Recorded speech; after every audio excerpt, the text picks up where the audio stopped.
I rented out my basement to a stranger I shouldn't have trusted. He was younger, broke, and black. He never paid rent. Not once. But every night, I found myself standing at his door anyway. I told myself I was just checking in, that I was in control. But when he looked at me, touched me, kissed me, I forgot who owed who. And somewhere between silence and jazz, between guilt and need, I stopped asking for money because what he gave me was worth more than any check. After the divorce, the silence in the house didn't feel peaceful. It felt like punishment.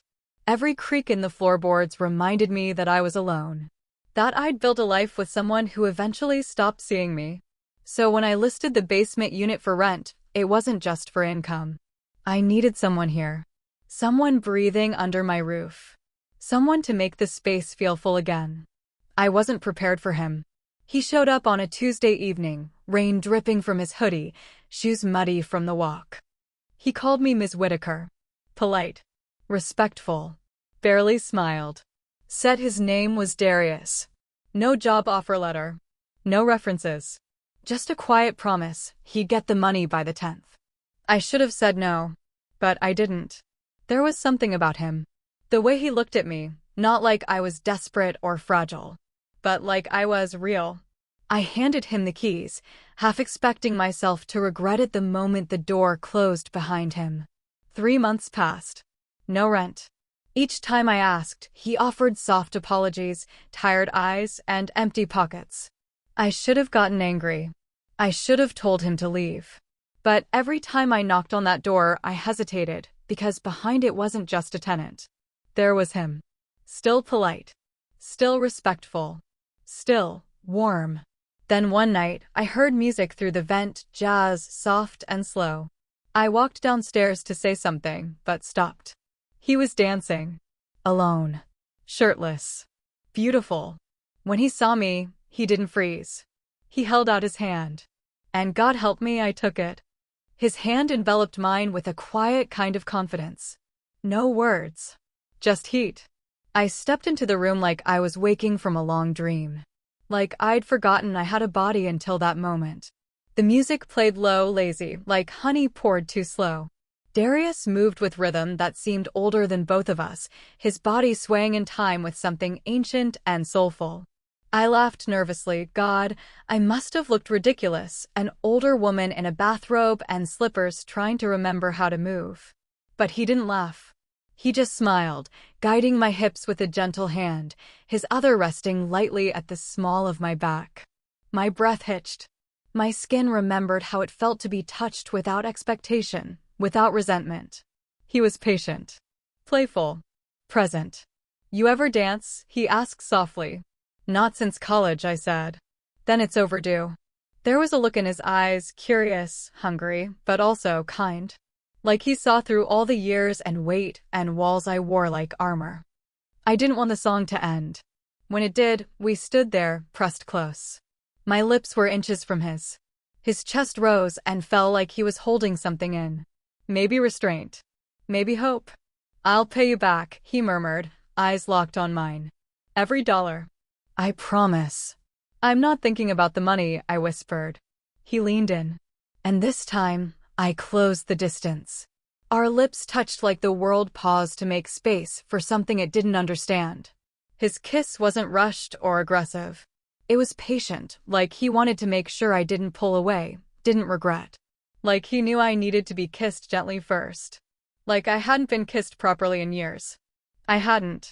The last man who touched me did it with duty, not desire. But Darius, he kissed me like my mouth was a secret he'd waited to hear. One of his hands moved to the side of my face, his thumb grazing my cheek. The other traced the edge of my robe, stopping at the knot tied above my waist. I should have said something. I should have stopped it. But my body had already made the choice before my mind caught up. I tilted my chin up, parted my lips further, opened myself to him, not just physically, but in that dangerous, unspoken way that meant something deeper. We broke apart slowly, our breath caught in the tension between us. I shouldn't have done that, he said, voice low. Then why did it feel so good? I asked, surprising even myself. He looked at me like I had just given him permission to hope. But reality still clung to the corners of the room. I pulled away, not out of guilt, but out of fear. Fear of what it meant. Fear of how fast I could fall. I turned and walked upstairs, leaving the basement and maybe a piece of myself behind. I didn't sleep that night. Not because I regretted the kiss, but because I didn't. I avoided the basement for 2 days. I told myself I was busy laundry, errands, repainting a kitchen cabinet that didn't need repainting. But the truth was, I didn't know what to say to him. Or worse, what I wanted him to say to me. Was it a moment? Or the beginning of something I wasn't ready to admit I needed? I listened for his footsteps through the floor. I listened for music drifting through the vents like it had that night. But there was nothing. No jazz. No knocking. No heartbeat under mine. Until the 3rd morning. I opened the front door to find an envelope on the mat. No stamp. Just my name, scribbled in a rough hand. Inside were 3 crumpled $20 bills and a torn piece of notebook paper. First payment. Told you I'd come through. D. I stared at the money in my palm for a long time. Not because it mattered, hell, it barely covered the utilities, but because he meant it. He didn't run. He didn't hide. He stayed. That evening, just before the sun dipped behind the neighbor's trees, I walked downstairs. My hand hovered over the doorknob for a moment. I half expected things to feel different now. Colder. More complicated. But when he opened the door, his face didn't change. He didn't look away or apologize again. He just stepped aside, silent but steady, and let me in. I crossed the threshold without a word. There was no music playing. But we didn't need it anymore. It started with a kiss. But what came after wasn't just lust. It was the slow folding of 2 quiet lives into one shared rhythm. I'd go downstairs at night without makeup, without pretense. Sometimes in an old t-shirt. Sometimes in nothing at all. And he'd be there, waiting on the couch, lights dim, music low. No demands. No rush. He made space for me. And that space became something I hadn't felt in years, safe. We didn't speak about what we were. There were no labels. No plans. But the nights stretched longer, warmer. I'd rest my head on his chest and trace the tattoos on his arms, stories inked in pain and pride. He told me about his mother, who raised him alone, cleaning houses for women like me. Women who never saw her, never tipped, never asked her name. I told him about my ex-husband. About the way he stopped touching me like I mattered. How he moved out 6 months before the papers were signed, but really, we'd been divorced long before that. Darius listened. Listened like no man ever had, not with the intent to fix, or judge, or dismiss. Just to hold. To witness. One night I whispered, "This doesn't feel like a mistake." He looked at me, brushing a curl from my forehead, and said, "Because it's not." And in that moment, it didn't matter that I was older. Or that he hadn't paid rent. Or that the world wouldn't understand.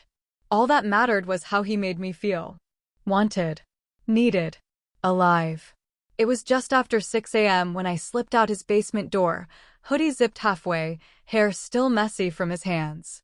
The morning air was thick with dew and that dizzy kind of peace that comes only before the world wakes up. But someone was already awake. Mrs. Langley. She stood at the edge of her porch, arms crossed, pruning shears in one hand and disapproval in her eyes. Her roses didn't need pruning. She was watching me, had probably been watching me for days. Our eyes locked. No smile. Just a long, judgmental scan down my body. I didn't wave. I didn't explain. I just went inside and shut the door too fast, heart pounding like I'd been caught stealing. For the first time since that night, I felt the weight of it all. He was younger. He was black. He was my tenant. I wasn't scared of him. I was scared of what people like her would turn him into. Scared they'd look at us and see shame, not healing. Lust, not love. That night, I didn't go downstairs. I sat in bed, replaying her expression over and over. Like she had already decided what kind of woman I was. Like I should be ashamed. But the shame didn't come. Only longing. Around midnight, I crept to the vent, sat on the floor and listened, just in case he was playing jazz again. He wasn't. Only silence. And I realized maybe he was waiting for me to come to him to choose this, to fight for it, to stop hiding like I didn't already know what I wanted. The next morning, I found him out front, fixing the mailbox that hadn't been crooked since last fall. Sweat glistened on his arms, curls damp from the heat. He didn't look up when I walked down the porch steps. "I thought you'd knock last night," he said, his voice low, steady. "I almost did," I replied. He tightened a screw. "Figured maybe you changed your mind." I stepped closer. "No, I just got scared." He nodded. Said nothing. But I could see the question in his posture. "Are you going to keep choosing fear?" "I saw Mrs. Langley yesterday," I admitted. She looked at me like she already knew what kind of woman I am. He finally turned, eyes soft but sure. "Let her think whatever she wants." I hesitated. "You don't care what people say?" "I care what you say," he said. "I'm not ashamed of this. Of you." And something in me cracked, something I hadn't realized was still holding on. Years of being looked through, talked over, dismissed. But here was this man, half my age, broke and beautiful, standing in the sun, unafraid of the way he wanted me. "You were supposed to be just a tenant," I whispered. He smiled. "And you were supposed to just be a landlord." I took a breath. "You never paid rent." He moved closer. "But I gave you something better." He reached out, fingers brushing my cheek. "I gave you back you." This time I didn't flinch. Didn't pull away. I kissed him. Not because I needed to be touched, but because I wanted to be seen, and he had seen me all along. It's been 6 months. The basement is still his, though now he comes and goes through the front door. He no longer calls me Ms. Whitaker. Just Marie. Soft and low, like it means something deeper now. He paid back every dollar. Bit by bit, cash folded into envelopes, tips from extra shifts, the occasional surprise transfer I never asked for. He kept his word, just like he said he would. But it was never really about the rent. It was about the way he filled the rooms. The way his laughter warmed the kitchen I'd once painted out of loneliness. The way he made my house feel like a home again. Not just because he lived in it, but because he saw me in it. There are still whispers. Mrs. Langley doesn't speak to me anymore. Not since she saw us holding hands on the porch. My sister made a comment over Thanksgiving, something about phases and power dynamics. But Darius just squeezes my hand when they talk like that. And I don't shrink anymore. He built a small studio out back. I helped him paint it. We called it ours, but we both know it's his first real place, his name on the tools, his music in the walls. I sit there some nights while he works on beats or sketches. Sometimes we don't talk. We just exist. And somehow, that's become the safest place in the world. Love doesn't always knock at the right time. Sometimes, it shows up shirtless in your basement, owing 3 months' rent, holding jazz in one hand and your heart in the other. And if you're lucky, you let it in.